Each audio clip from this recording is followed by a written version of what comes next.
para terminar, falar rapidamente sobre as estruturas que o SO usa para guardar o contexto de um processo.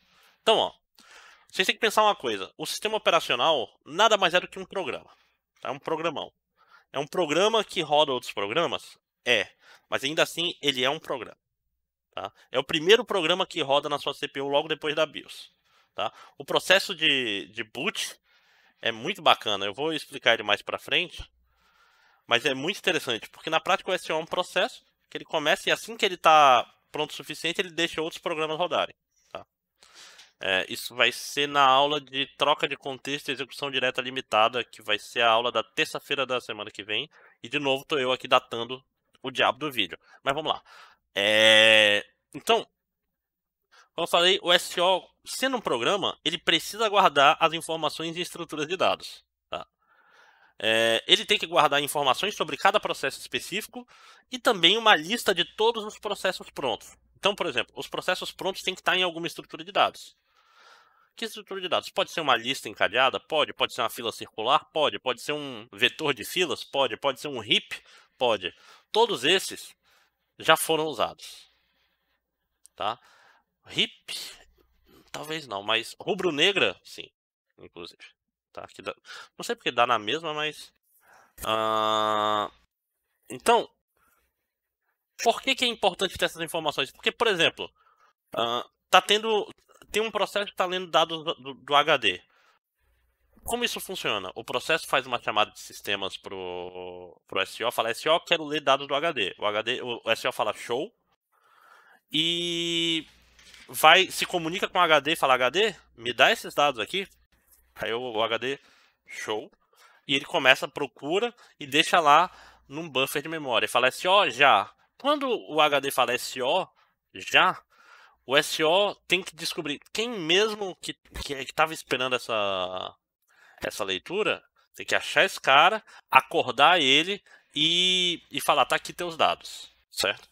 Então, para guardar as estruturas, para guardar informações sobre um processo, tem uma estrutura de dados conhecida como PCB, ou Process Control Block, ou seja, o bloco de controle de um processo. Então aqui tem um exemplo do sistema operacional XV6, que é um sistema baseado em Linux, só que é mais simplificado. O pessoal gosta em Stanford, por exemplo, eles gostam de usar eles para aula, porque ele é bem mais tranquilo. Eu gostaria muito de usar ele, mas infelizmente essa disciplina de 60 horas não dá tempo, tá? Vocês têm sorte, na verdade, porque isso ia ser ralado. Mas então, então, cada processo vai ter, por exemplo, aqui, tem uma estrutura de dados chamada contexto. Eu quero que vocês olhem, esses nomes parecem familiares para vocês? Isso daqui são os registradores, né? Então, ó, quando eu falo do contexto de um processo, a gente vai ver isso muito também na aula de texto, eu estou falando do estado atual dos registradores, certo? Além disso, aqui tem uma enumeração muito bonita, meu quadrado. Sai. Dos estados que o processo pode ter, ó. Não usado, embrionário. Esse daqui, ó, o XV6 é um pouco diferente. Não usado, nem eu sei para que serve. Embrionário é quando ele está novo. Sleeping é o bloqueado. Runnable, pronto. Running, executando. E zombie é quando ele está terminando. Tá? No Linux também tem o estado zombie, que às vezes o processo não consegue liberar algum recurso e dá ruim. Tá? Então, isso é um processo. Olha só que interessante. Primeiro, tem um ponteiro char chamado memória. Esse cara está apontando para o começo da memória do processo. Alguém sabe me dizer por que um char pointer? Isso é um vídeo gravado, então essa pergunta foi obviamente retórica, mas pense um pouco aí.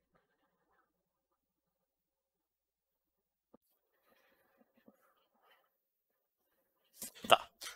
Então, é um char pointer porque um char tem 1 byte, então é um ponteiro de bytes. Então essa memória é como se fosse um grande vetor de bytes. Tá? Isso é uma coisa que vai acontecer bastante. Isso é super normal quando você começa a programar baixo nível. E não é baixo nível porque é ruim, é baixo nível porque é mais próximo do hardware. Né? Então, você quer uma coisa que mexa byte a byte, char vai ser o seu tipo de memória. Aqui temos um SZ, que pelo comentário é o tamanho da memória. Então, ó, isso é um vetor, e isso aqui é uma variável que você chamaria de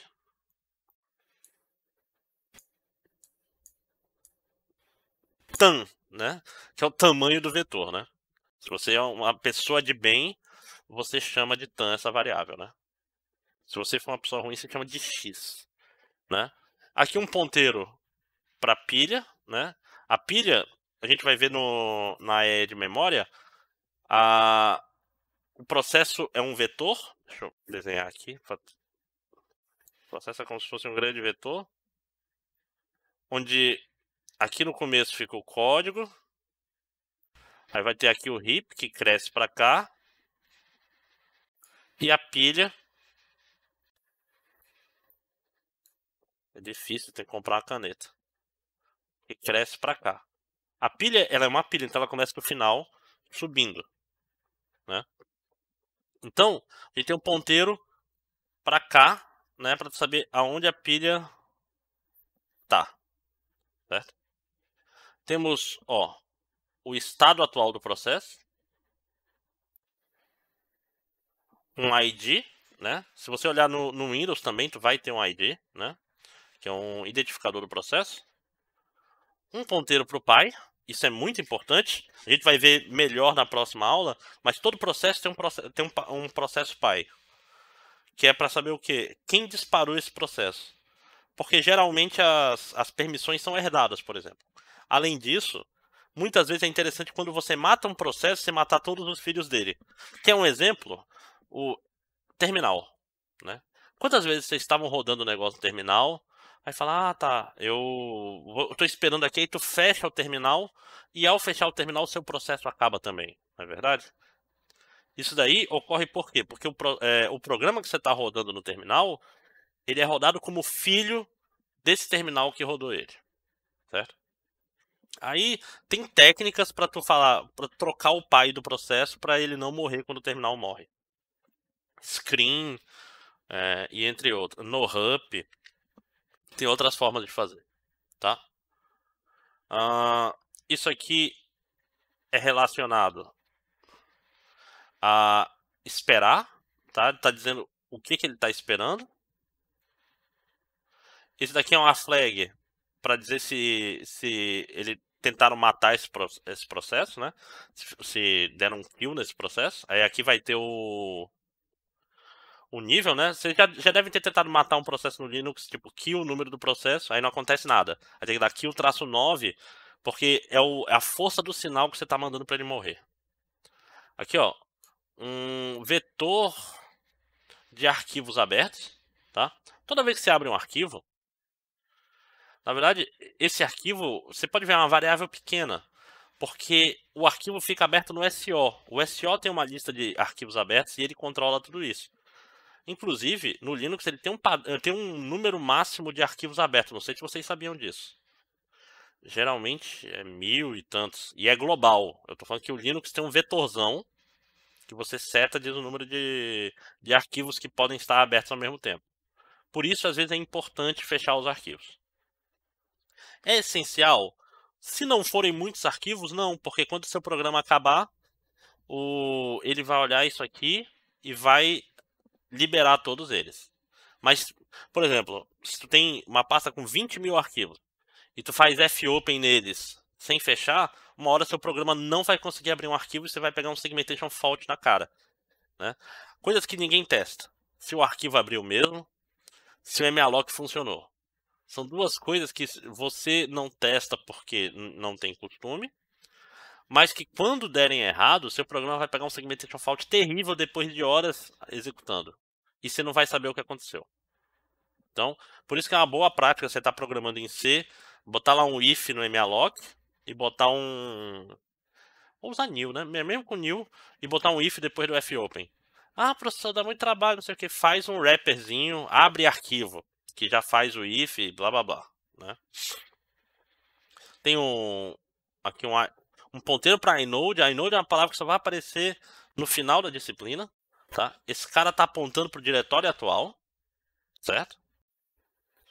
Tem um contexto, que é isso aqui, né? Ou seja, são os registradores atuais do processo, é o estado atual desse processo, né?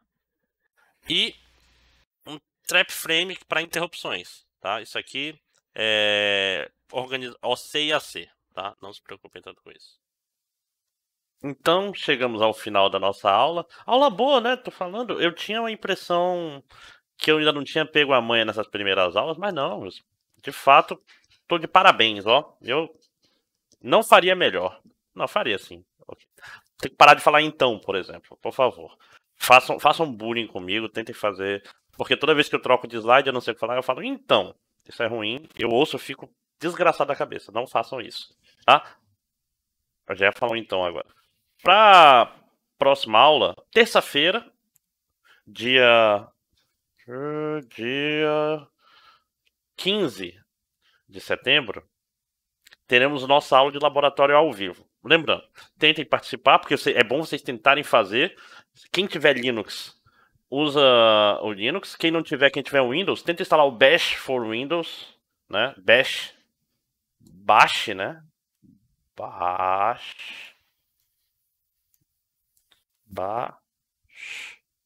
Basic Shell, né?